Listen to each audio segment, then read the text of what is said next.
সাধারণ শিক্ষার্থীদেরকে দমিয়ে দেওয়া যাবে না। রক্ত দিয়ে হলে আমরা আমাদের দাবি আদায় করে ছাড়বো। কোটার সংস্কার চাই, কোটার বাতিল নয়। সরকারি চাকরিতে কোটা সংস্কারের দাবিতে আজ দুপুরে উত্তপ্ত হয়ে ওঠে রাজধানীর শাহবাগ এলাকা।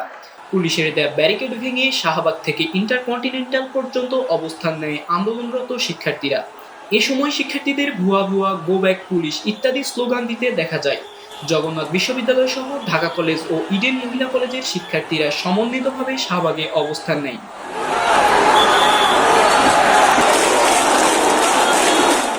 শিক্ষার্থীরা জানায় কোটা বাতিল নয়, যৌক্তিক সমাধানের জন্যই এই আন্দোলন। একটা টাস্ক ফোর্স বা কমিশন গঠন করে কোটার যৌক্তিক পর্যায়ে সংস্কার নিয়ে আসা হোক, যত কমানো সম্ভব সেভাবে রেখে সংবিধানের যেই বিধান পশ্চাৎপদ এবং অনগ্রসর জাতিগোষ্ঠীর জন্য কোটা বরাদ্দ রাখা, সেটা আমরা যৌক্তিক পর্যায়ে কমিয়ে আনতে চাই। আমরা কোটার সংস্কার চাই, কোটার বাতিল নয়।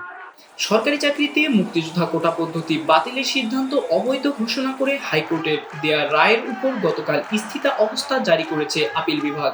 কিন্তু এই কোটা পদ্ধতির স্থায়ী ও যৌক্তিক সমাধান চায় শিক্ষার্থীরা। হাইকোর্টের রায়ের বিরুদ্ধে না, আমরা হাইকোর্টের প্রতি শ্রদ্ধাশীল, কিন্তু হাইকোর্ট শুধু প্রথম এবং তৃতীয় শ্রেণীর চাকরি নিয়ে হস্তক্ষেপ করতেছে। তৃতীয় এবং চতুর্থ শ্রেণীটা অবশ্যই আমাদের নির্বাহী বিভাগ থেকে হস্তক্ষেপ আসতে হবে।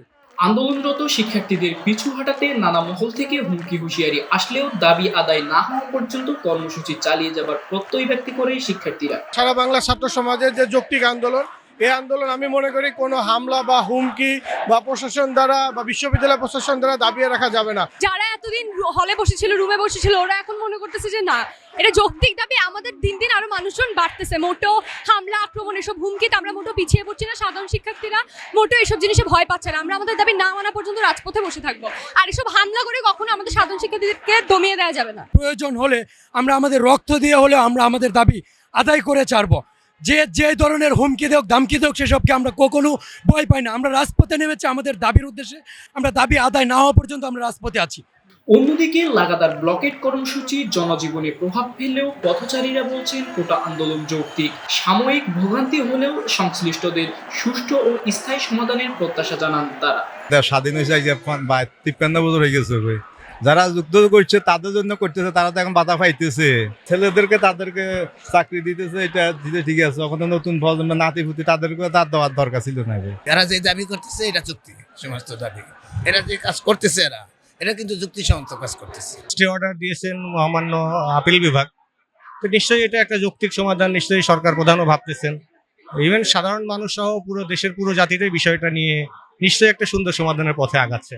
উল্লেখ্য যে সরকারি চাকরিতে বিদ্যমান 56% কোটা কমিয়ে 10% করার দাবিতে 2018 সালে সারা দেশের শিক্ষার্থীরা আন্দোলন গড়ে তোলে। ওই আন্দোলনের ফলে সরকার সব ধরনের কোটা বাতিল ঘোষণা করে। পরে ওই বছরের 4 অক্টোবর প্রথম ও দ্বিতীয় শ্রেণীর সরকারি চাকরিতে বিদ্যমান কোটা পদ্ধতি বাতিল করে পরিপত্র জারি করে জনপ্রশাসন মন্ত্রণালয়। পরবর্তীতে এক রিটের প্রেক্ষিতে গত 5 জুন মুক্তিযোদ্ধা কোটা বাতিলের সিদ্ধান্ত অবৈধ বলে রায় দেন হাইকোর্ট।